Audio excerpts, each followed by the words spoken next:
Now, they say the women are the architects of society. But what happens when these same women are ill-treated, manhandled, or deprived of their rights? In December 1998, a Kenyan police officer, Felix Ntiwa Munayo, got home late and demanded meat for his dinner. There was none in the house. Enraged, he beat his wife, Betty Kavata. Paralyzed and brain damaged, Miss Kavata died 5 months later on her 28th birthday.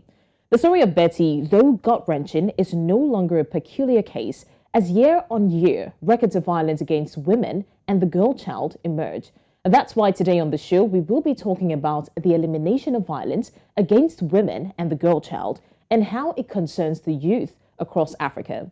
This, of course, is in tandem with the commemoration of the International Day for the Elimination of Violence against the Women and the Girl Child, marked every year on the 25th of November, with this year's theme tagged Unite, Activism to End Violence Against Women and Girls.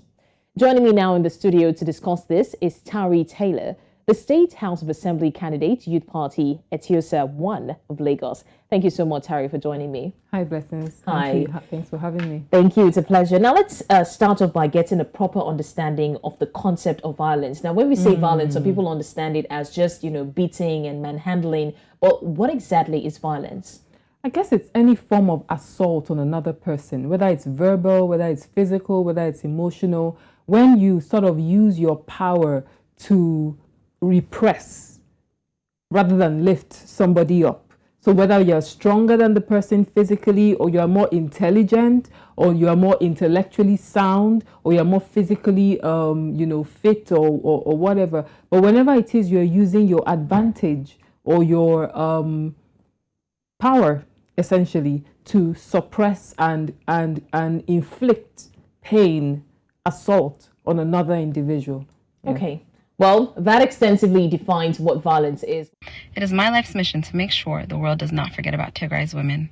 And on this year's International Day for the Elimination of Violence Against Women, I think of the women in the Horn of Africa, and specifically, the women of Tigray. The UN is aware that more than 130,000 women in Tigray have endured conflict-related sexual violence, that these women have had to survive a siege and man-made famine bestowed upon them by their federal government. The UN has been aware of this for 2 years and has done very little to stop it or aid these women. It is my hope that next year's International Day for the Elimination of Violence Against Women will be speaking about ways the UN has taken action in ensuring that no woman anywhere in the world has experienced CRSV or any gender-based violence. The UN can do more and should do more for all women everywhere. And today I'm celebrating the International Day for the Elimination of Violence Against Women. In South Africa, gender-based violence is a profound and widespread pandemic. Yes, we call it a pandemic this side because women are being killed on a daily basis, and much is not done to protect women and ensure that women are safe in South Africa. So today I remember all the victims of gender-based violence, with the hope that next year when you're celebrating this day, the UN and governments would join hands and ensure that enough funds are allocated to fight this pandemic. I would like to join the rest of the world in commemorating this very important day. In Malawi, 1 in 5 women have experienced sexual violence at some point in their lives, and 42% of girls have experienced physical violence at some point in their lives before their 18th birthday. However, I would also like to point out that the government has done a lot in deliberately trying to ensure that there is knowledge and awareness on the dangers of this, and has put tools and legislation to ensure that women are protected, though we still have a long way to go. Well, those were the opinions of women across the African continent. Now, Tari, according to the Tigrayan woman who spoke, she said 130,000 women suffer sexual violence in Tigray as we speak. And then the lady in South Africa also called it a pandemic. So looking at all of this, and we see that today is the celebration or the commemoration of the International Day for Eliminating Violence. What exactly is the aim of that celebration? What exactly is the aim for commemorating the day, marking such a day as this? I think essentially is what we're doing now, which is drawing attention to it. You know, a lot of times, sometimes when you read the news and you hear all these stories of violence against women or violence against people generally, our society has just become so violent. There's just so much violence. You know, it's because it's so much. you start to be desensitized. You hear it and it's just like any other news. You don't really take action or you don't do anything about it. But I think the essence of a day like this is for us to actually highlight it and bring to the fore these sorts of stories where we can now have conversations about it. And people who are advocates, who are in advocacy of gender violence, violence against women, and other international organizations, NGOs, people who are stakeholders within the civil society space, who can actually make decisions and line their objectives towards eliminating this this very, very deep challenge. So I feel that we're doing essentially what the purpose of the day is. We're having a conversation about it. People are watching. Hopefully somebody else would have a conversation about it, and maybe, just maybe, do you think that we could even draw light to someone's situation as we speak, who may be suffering in silence, who may not know what to do about the condition that they're in? So I think it's important these conversations are had.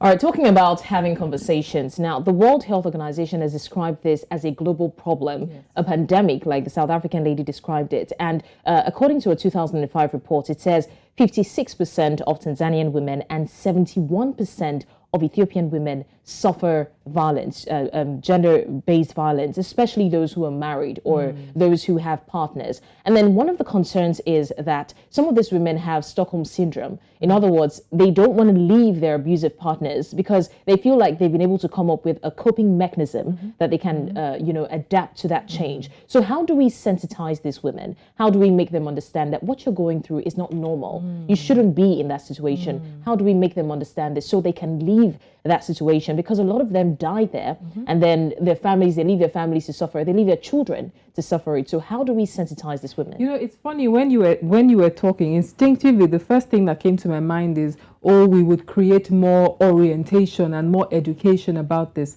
But it amazes me that even women who we might look at and say are empowered in every sense, maybe they have a high-flying career, they have money, they are financially independent to some sense, sometimes are still in those situations. Definitely. So it really may not even really be about affluence or level of education or whatever. It may just be a mental state, a mindset, a feeling of, why do you think it's okay to be treated a certain way? Why? Why do you think that your life is so worthless, worthless that this is what you should accept as your reality? And then some of them go as far as blaming it on themselves. Exactly. I've seen cases where a woman will be like, it's not his fault. I was the one who provoked him.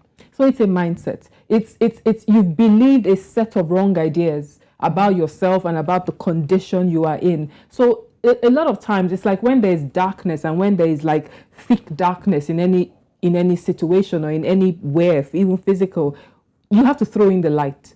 There has to be a glimmer of light to sort of like push back that darkness. And I think that that's what needs to happen. Women, I don't know how we can do it. I don't know whether it's on platforms like these or it's even in our social gatherings or whatever.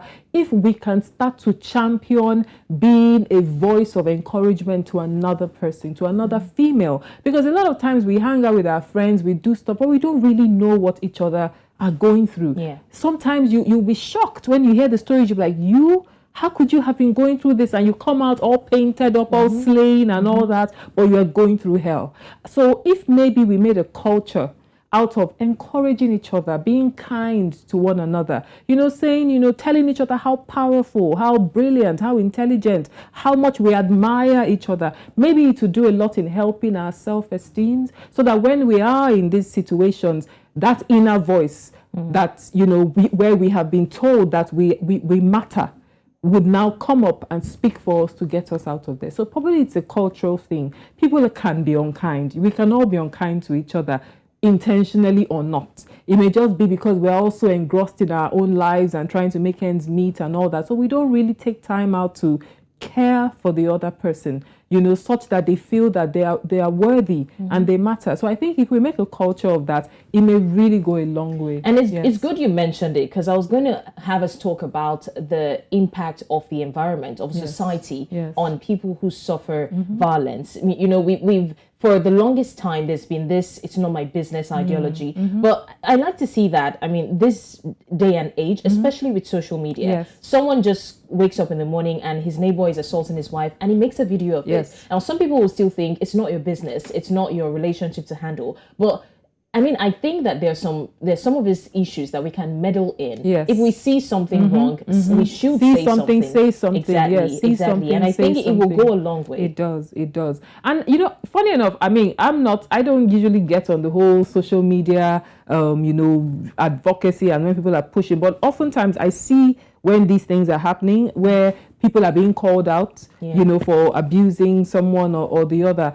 And I always wonder what is the end? What comes out of it eventually? What is the outcome? Are these people prosecuted? Is there some sort of rehabilitation or restitution made to the victims? So I think we must start to look out for that as well. And when it comes down to our African culture, it takes a village to raise a child. It takes a village to build a family. It takes a village to even sustain a marriage, or whatever. So by nature, we are people who meddle in each other's businesses, whether we, as annoying as it can be sometimes, but that's the reality. We meddle in each other's business. So I think it's a good thing, such that, we can reveal some of these things. So, I mean, it's so, I mean, when I've heard some stories, some people who committed suicide and all that, I get very troubled because I'm like, come on, you could have reached out. Was there nobody that could have actually just reached out or that they felt was a safe space for them to come to and open up, and I mean, it's just so painful when we lose people like that. So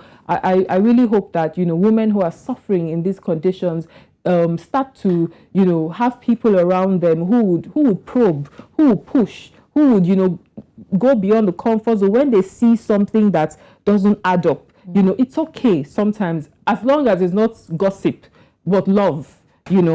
As long as it comes from a place of love, I think sometimes it's okay to push and find out what's going on. So another thing I would like for us to talk about is, as much as we're advocating for these women to speak up and leave the abusive marriages, do we in Africa have the facilities to take care of these people? Because we've seen cases where, in the Western countries and, some other countries where a man is being abusive, the woman reports him. And although the situation or the process might be cumbersome, might be tedious, but eventually she gains custody of her child if she has any. And then they set up these camps where the wives who have been abused stay until they can, gain ground and set up base for themselves. Shelters. Exactly, shelters. So do we have those kind of facilities in Africa? Because that is another situation. That's another reason why I think some women, people because stay, they have nowhere to go. Exactly. So if you ask a woman who has nothing, who has, let's say, no family, no house to stay, doesn't have the financial, wherewithal. So yes. The first thing she would tell you is, where would I go to? So do we have these things? And if we do,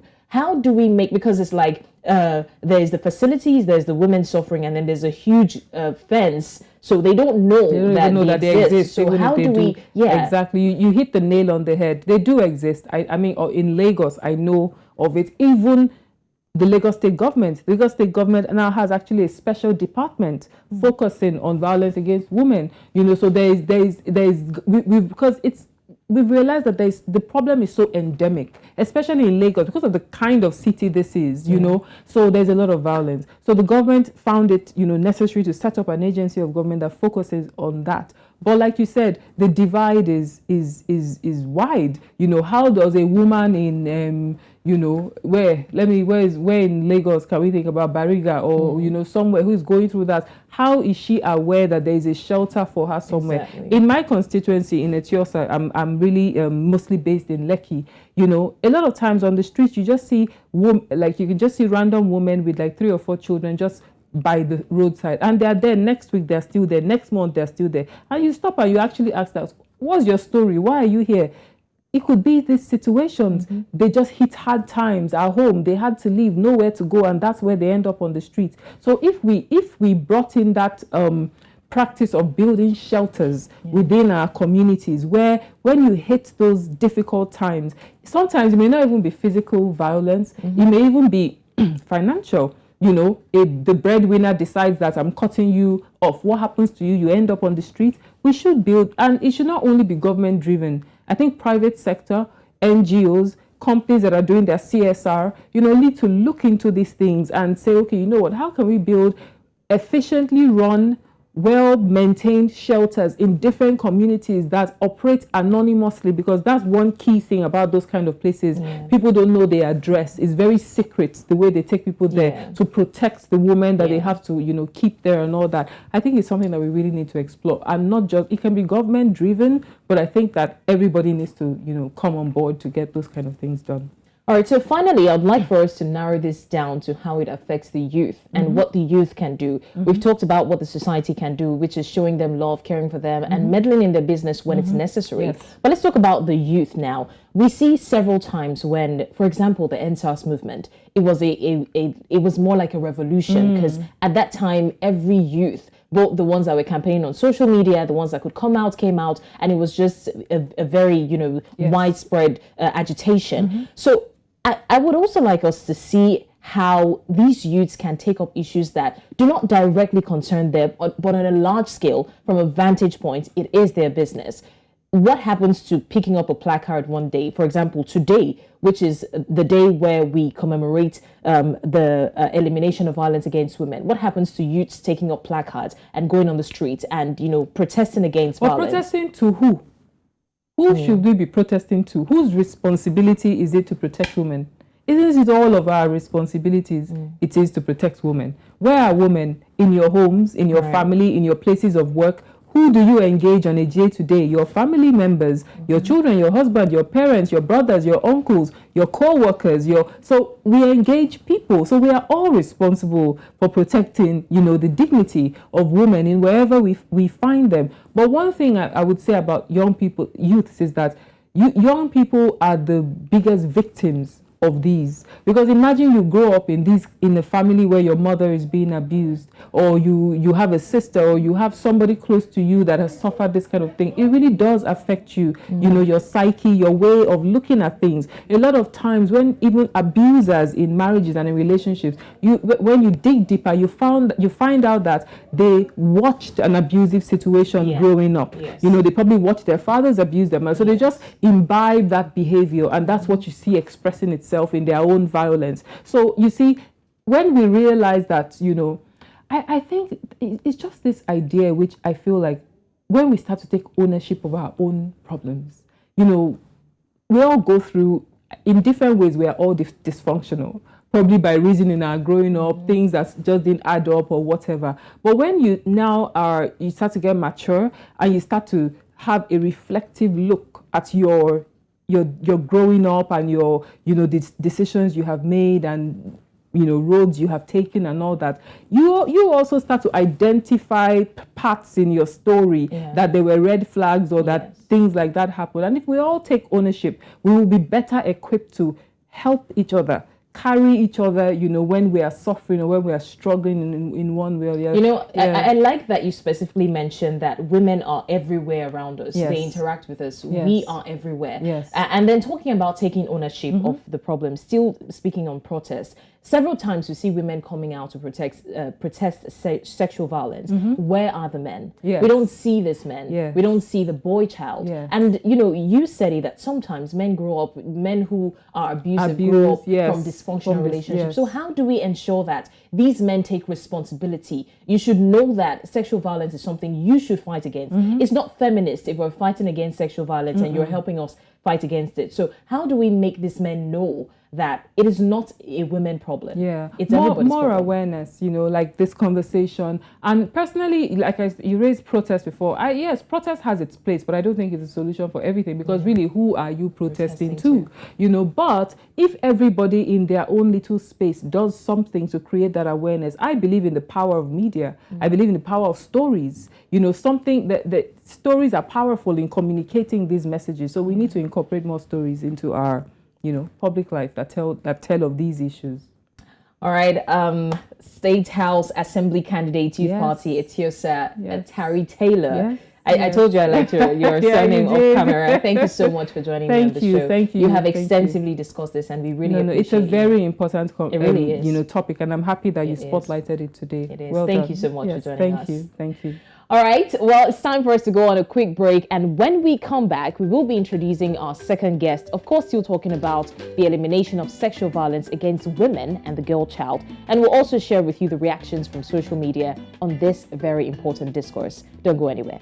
News Central TV, Africa's #1 storyteller, has come with the best of both worlds. With a combination of news app and live TV, we ensure that you keep track of the latest headlines, breaking news, and in-depth analysis from professional journalists from around the continent.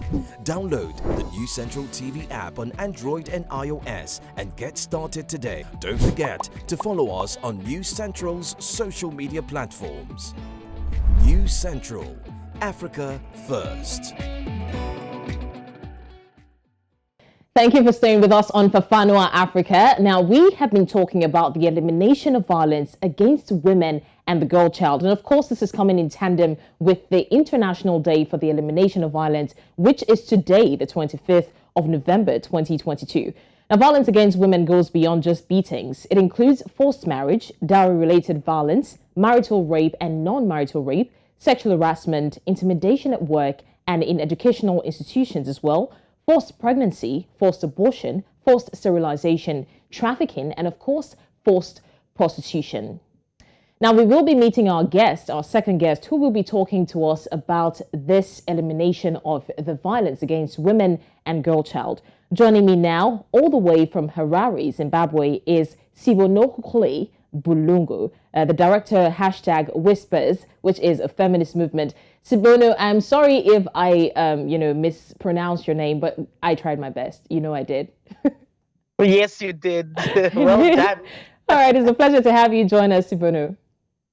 Thank you so much. Thank you. Okay, now, when we talk about violence against women, what exactly do we mean? What does the context of violence against women mean? It's actually sad because my video cannot connect. There is something that is going on in Harare right now where I wanted you guys to see the visuals, but unfortunately my video cannot connect. So when we are talking violence against women, we're talking of the violation of the rights of women, the physical abuse that is done on women, the sexual abuse that is done on women, the verbal abuse that is done against and on women and girls. All right.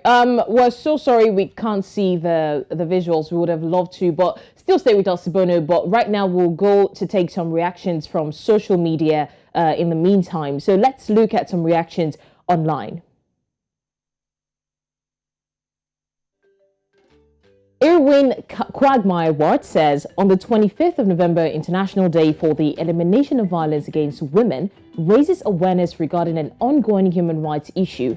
Today, many women around the world are still subject to rape and other types of violence. #Change the world.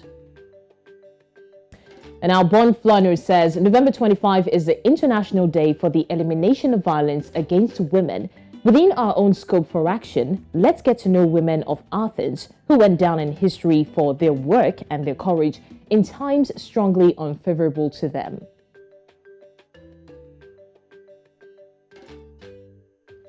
Bani J says, it is important to stay united in the fight against gender-based violence. Women and girls across the globe continue to face harassment, intimidation, physical and emotional abuse. This Friday is International Day for the Elimination of Violence Against Women, and there are many ways to play an active role in creating a safer environment for women and for girls. And I'm glad that Tari and I talked about that in the first half of the show, talking about ways that the society can help. Now, Gilbert Hugo says, on International Day for the Elimination of Violence Against Women, I urge all countries to ratify the ILO Convention 190 on violence and harassment. We must unite with action to free everyone in the world of work and beyond from violence and from harassment. Now, UNFPA Eastern Southern Africa says, on this International Day for the Elimination of Violence Against Women, we call for a safe virtual world. joined the UNFPA and regional champion Abigail Musida to demand change and to claim your body right. Help end online violence. And now we will still be going back to join our guest, who is joining us from Harare, Zimbabwe. Thank you so much for still staying with us. Now, let me ask you my next question, but given a bit of statistics. 5 years ago, the hashtag #MeToo movement, which was founded by activist Tarana Bork in 2006, exploded.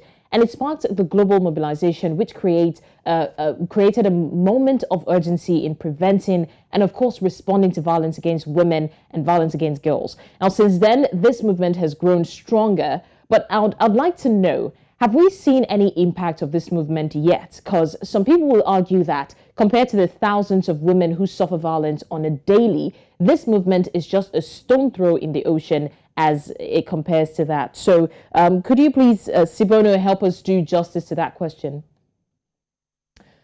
Okay, unfortunately, we lost Sibono. We have a bit of network issues, but we're hoping that she joins us again. I mean, this is a movement that has sparked global outcry against violence and against women and girls. And we would really like to know if this has made any change so far. Like, so many people will say the reason why they do not interact with this movement, the reason why they do not go along to protest with the women, because I was talking about it with Tari earlier, that some men refuse to protest when it comes time to protest against these things. We don't see the men. But now some people will argue that the reason why some other people are not even interested in protesting in the first place is because all these movements come up, they come up with different names, different agendas against stopping the violence against women. But year on year, we still see cases of sexual abuses. Reminds me of the case I read earlier about the lady who in December 1998 was killed by her Kenyan police officer husband, Felix Ntiwa, who asked for meat in his food and she couldn't provide that, and then she was killed. And this is a story, it's just one of thousands of stories that we see on a daily. It happens in Nigeria, in Ghana, in so many African countries. And one can't help but wonder, what exactly is the difference? What difference has it been making so far? Well, while we wait for Sibono to join us back, we will be looking at the videos from the movement. We have videos from Sibono, which she mentioned earlier.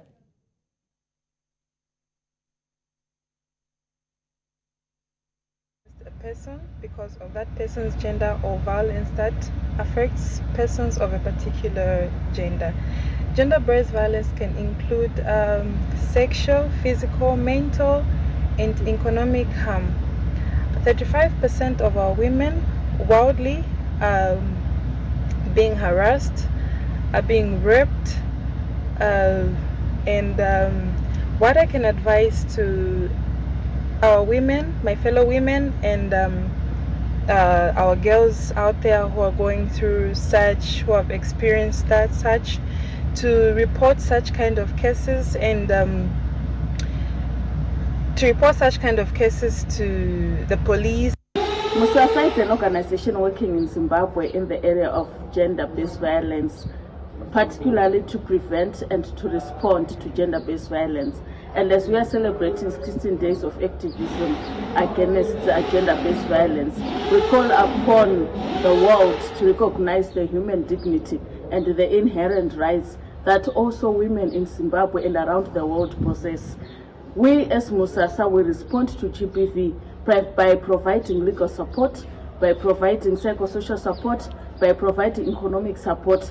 So far from the beginning of the year up to now, we have responded to more than 6,000 women across the country. And as we are calling upon the government to also enact a minimum mandatory sentence on rape and sexual violence, we have seen an upsurge of minors being raped, and some even carrying babies, being pregnant, and some even delivering. And this is such a sad development in our country. We're still with our guest from Harare, Zimbabwe. Now, Sibono, we have seen several cases of protests against the violence against women, but at the same time, there has been a rise in anti-rights movement, which includes anti-feminist groups, which also results in shrinking space for civil society. And this is a backlash against the movements, various movements that have come up over the years. So what do we say about this? I mean, one would think that, men, children will stand up to help fight the violence against women and the girl child. But then we see in our societies that these people are against this movement. What do we say about that? Thank you so much. It's actually a sad scenario here in our country, as we have been recently having cases. We have 2 cases that have been recorded of 9-year-olds that have been raped and have given birth at 9 years. And so it's actually very quite sad, and also that the abuse of children is now starting at a very tender age. They are now being deprived of their future. So and even as we commemorate the 16 days of activism, today the whole of Harare and the whole of Zimbabwe, civil society organizations have colored orange to advocate against the abuse of women and of girls. In as much as there is backlash from some of the male champions, but we do have some males who have joined us in this campaign, maybe because of these sorry situations and cases that we have been dealing with in the past weeks. So today, even as we start the 16 days of activism, we are gathering in the city center of Harare to do a night vigil to cry out to the citizens of our country to say abuse on women and on girls should and must stop. The good thing about our event today is we are collaborating with the Ministry of Justice, Legal and Parliamentary Affairs. So meaning there are government stakeholders who also are seeing that the rise of these cases are not safe for our community, for our society, and for our country as a whole. All right, Sibono, it's beautiful to see that the women across Africa are actively involved in this initiative, and to see that women are coming out en masse. And then we see that this day, the International Day for the Elimination of Violence Against Women, will mark the launch of the Unite campaign, which you just talked about, a 16-day initiative of activism, which includes or concludes the day that commemorates the International Human Rights Day, which is on the 10th of December. But let me ask you, on a personal level, what is your expectation for this movement? Okay, my expectations are, every time when we do this advocacy, this lobbying and these campaigns, it's campaigns, we get excited, and in no time, it dies a silent death. I am hoping that from this particular 16 days and for this particular time around, at least government authorities or legal departments from every country will take this call very seriously and will actually get to see 10 measures being taken against the perpetrators of violence. I am loudly saying this because even as our country is going towards the general elections next year, we normally come across cases of violence on women and nothing is usually done against the perpetrators of violence. But for now, we are saying at least can we have recorded sentences of people who actually fight against women, fight against children, who abuse and who actually take away the privileges and the rights of these women and girls. So it will be actually something to shine about if all the countries can document serious cases and serious sentences that have been given against these perpetrators of violence. All right, Director for #Whispers, a feminist movement, Sibono, for fear of causing more harm to your name, I'll just stop there. Thank you so much for joining us on the show. All right, thank you so much. My pleasure.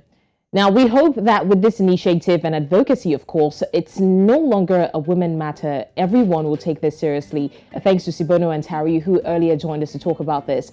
And now our next segment, we're going straight to quotes. Quotes, they say, help us understand, inspire, motivate, clarify, and also show different approaches to issues around. And this is why we take you through some relevant quotes as they relate to the rights of women, looking at how we're talking about the International Day for the Elimination of Violence Against the Women and the Girl Child. Take a look.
In the words of Kofi Annan, violence against women is the most shameful human rights violation and, of course, the most pervasive. The International Day for the Elimination of Violence Against Women and the Girl Child is an important step toward galvanizing global support for further action to tackle sexual violence and violence in any form against women, promoting prevention, justice, and support for survivors. This is not just a women and girls problem, it's a men problem, it's a societal problem, and of course, it is a youth problem. It's been an amazing 1 hour packed program, and thanks to both our guests, Tari, Taylaur, and our other guests from Harare, Zimbabwe, Sibono. They definitely did justice to the questions we asked them. Once again, thank you for joining us on the show today. It's been an enlightening program. Till I see you again next week, my name is Blessings Mosugu. Bye.